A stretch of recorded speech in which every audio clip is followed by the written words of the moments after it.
Surat medical consult એસોસિએશનના અધ્યક્ષ પદે ડોક્ટર નિકુંજ વિઠલાની અને સેક્રેટરી પદે ડોક્ટર હિરલ શાહની નિયુક્તિ કરવામાં આવી. સુરત મેડિકલ કન્સલ્ટ એસોસિએશન દ્વારા ડોક્ટર નિકુંજ વિઠલાનીને 1 વર્ષ માટે અધ્યક્ષ પદની અને ડોક્ટર હિરલ શાહને સેક્રેટરી પદની જવાબદારી સોંપવામાં આવી છે.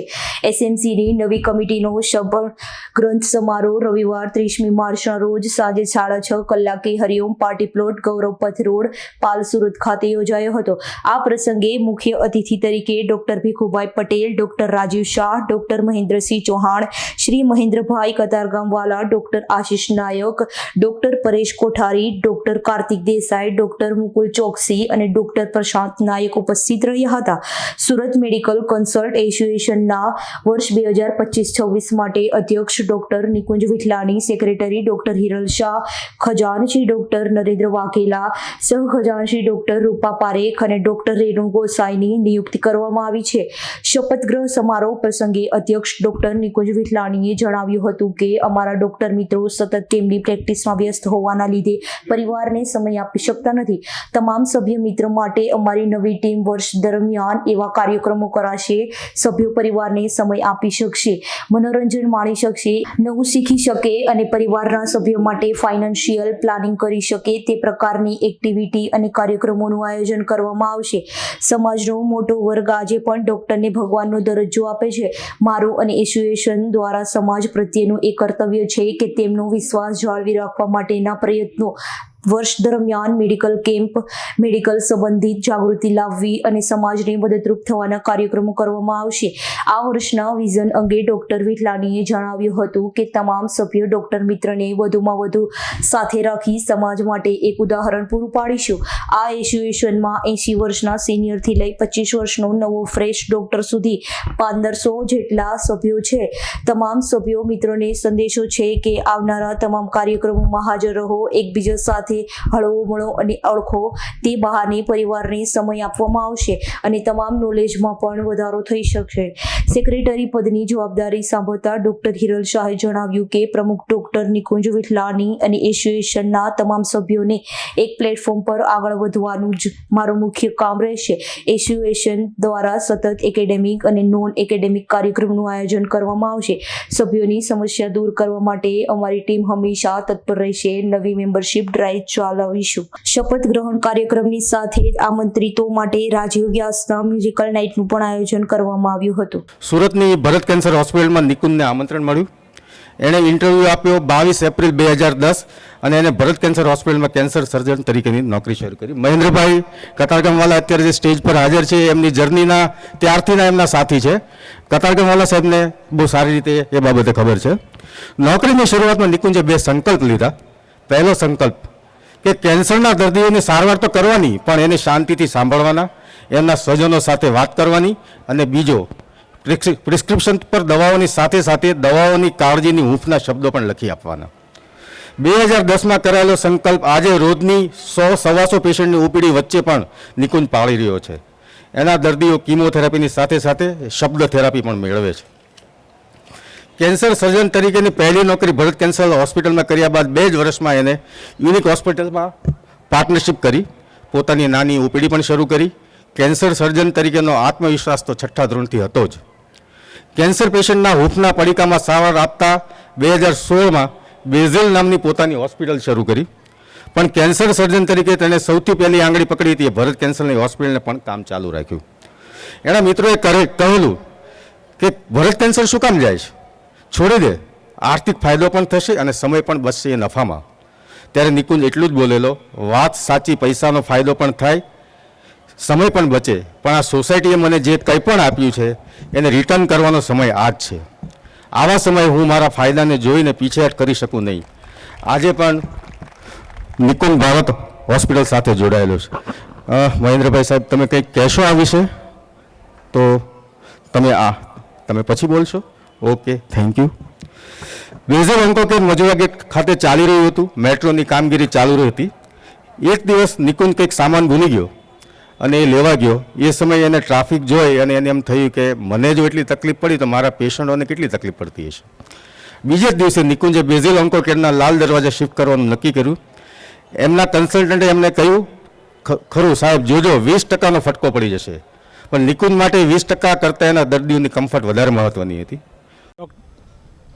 હું doctor Hiral Shah Surat medical consultant એસોસિએશનના સેક્રેટરી પદે આજે આરૂઢ થઈ ગયો છું અને સૌપ્રથમ મારું કામ મારા પ્રેસિડેન્ટ ડૉક્ટર નિકુંજ વિઠલાની અને તથા તમામ મેમ્બરોને એક સાથે એક પ્લેટફોર્મ પર ભેગા કરીને આગળ વધવાનું છે.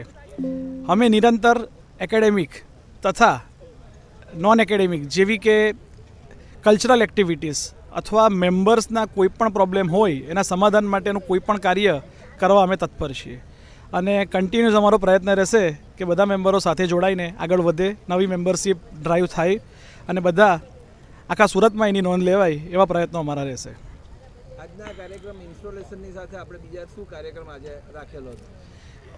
ઇન્સ્ટોલેશન પ્રોગ્રામની સાથે આજે આપણે એક musical night to be lead by mister Rajiv Vyas, ખૂબ જ ખ્યાતનામ નામ છે સુરતમાં, કોઈ ઇન્ટ્રોડક્શન આપવાની જરૂર નથી, એને આપણે બોલાવ્યા છે અને બધા મેમ્બરો આજે રવિવારની સંધ્યાએ પોતાના પરિવાર સાથે અહીંયા આવે, ઇન્સ્ટોલેશન વિધિ પતે એટલે ભોજનની સાથે મ્યુઝિકલ પ્રોગ્રામનો આનંદ માણે એવી અમારી ઈચ્છા છે. આપણે સુરત મેડિકલ કન્સલ્ટન્ટ એસોસિએશનના સભ્યોને શું મેસેજ પાઠવો? નિકુંજભાઈએ કીધું એ જ કે આપણે એ દરેક વ્યક્તિ અમારી સાથે પ્રોગ્રામમાં જોડાય અને કંઈક એમને પણ મળે, એકેડેમિક નોલેજ કે ભાઈ નોન એકેડેમિક જે પણ અમે પ્રોગ્રામ કરીએ, ફોટોગ્રાફી કે ભાઈ કોઈ પિકનિક કે ગરબા પ્રોગ્રામ, કલ્ચરલ એક્ટિવિટી, એની અધર થિંગ, ઇન્સ્યોરન્સને લગતી કોઈ પણ ફાઇનાન્સને લગતી એક્ટિવિટી, દરેકમાં એમને ફાયદો થાય, કંઈક નોલેજ મળે અને બધા આગળ વધીએ એવી અમારી ઈચ્છા છે.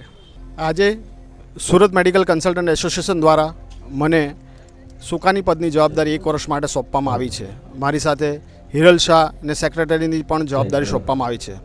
તો હું હિરલ અને અમારી ઈસી ટીમ સાથે મળીને અમારા ડૉક્ટર મિત્રો કે જેઓ કન્ટિન્યુઅસ એમની ઓપીડી એમની પ્રેક્ટિસમાં બિઝી હોય છે એમને અને એ તેમના ફેમિલી સાથે ટાઈમ આપી શકતા નથી, તો એના માટે અમે એવા પ્રોગ્રામો કરીશું કે જેથી એઓ એમના ફેમિલી સાથે ટાઈમ આપી શકે, એની સાથે સાથે તેઓ એન્ટરટેનમેન્ટ કરી શકે, નવું કંઈક શીખી શકે, પોતાના ફેમિલી માટે ફાઇનાન્શિયલ પ્લાનિંગ કરી શકે.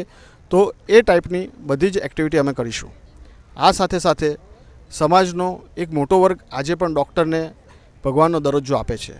તો મારું અને મારા એસોસિએશન દ્વારા આ સમાજ પ્રત્યેનું એ કર્તવ્ય છે કે એ વિશ્વાસ સમાજનો વધુમાં વધુ અમને મળી રહે એ માટેના બી પ્રયત્નો અમે ચાલુ રાખશું.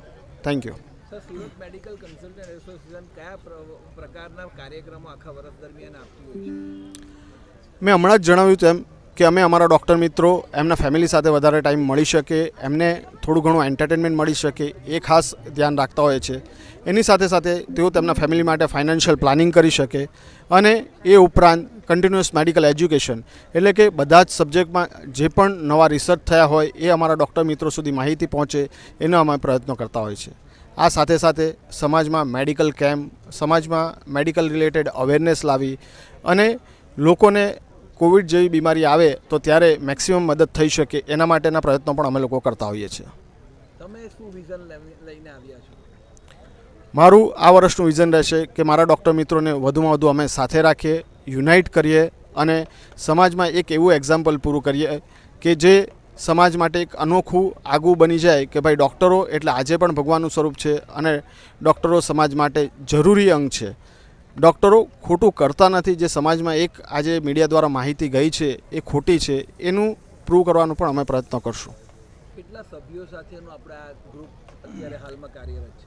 અમારું આ ગ્રુપમાં 1500 મેમ્બર છે, જેમાં સિનિયર મેમ્બરથી લઈ અને એટલે એમ કહી શકું કે 80 વર્ષના મેમ્બરથી લઈ અને ફ્રેશ કન્સલ્ટન્ટ તરીકે પ્રેક્ટિસમાં આવેલા 25 વર્ષના યંગ મિત્રો પણ છે.